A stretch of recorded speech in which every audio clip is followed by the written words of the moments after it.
how to do the GCF, or greatest common factor, of 48 and 72 using factor trees. Now, if I'm going to do this using factor trees, I need to do two separate factor trees. So the first I'm going to do is I'm going to do 48. If I'm thinking about my primes, because I do want to ultimately get down to my primes. I know I don't always have to start there. I can do 2 times 24. Keep my 2. I could then say, oh, 3 times 8 works. Keep my 2. Keep my 3. And then split this into 2 times 4.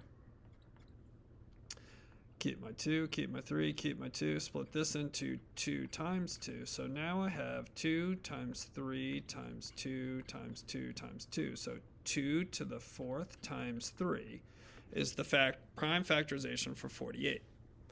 I would then do the same thing for 72. Again, I'm going to go starting with my primes, 2 times 36. Keep my 2. 36 can be split into... let's go with 2 and 18. Keep my 2. Split my 18 into 2 times 9. And then here I have my 2's coming down. And this splits off into 3 times 3. And so now I have 2 to the 3rd times 3 squared. To find my GCF, what I'm going to do now is I am going to find the matching pairs. So notice I have 1, 2, 3 2's over here, and I have 1, 2, 3 over here.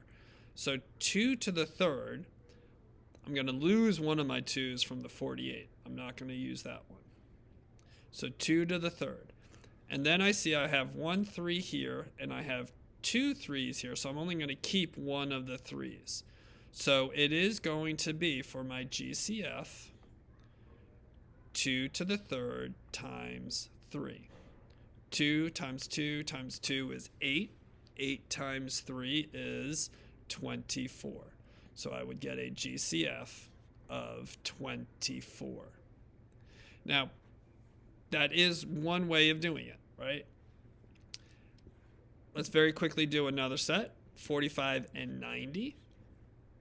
Again, what I'm going to do is I'm going to do a factor tree for 45. I'm going to go with 5 times 9. And then this would be 3 times 3. So it's 3 squared times 5. For my 90, I'm going to go 3 times 30. Then I'm going to go 3 times 10. And then I'm going to split my 10 into 2 times 5.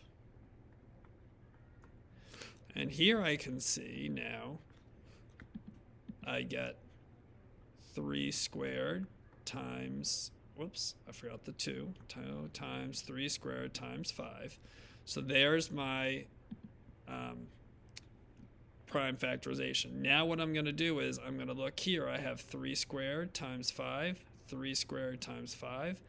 That's going to be my GCF, because that's exactly what matches. So my GCF is 3 squared times 5, which would be 9 times 5, which is 45. That's my greatest common factor.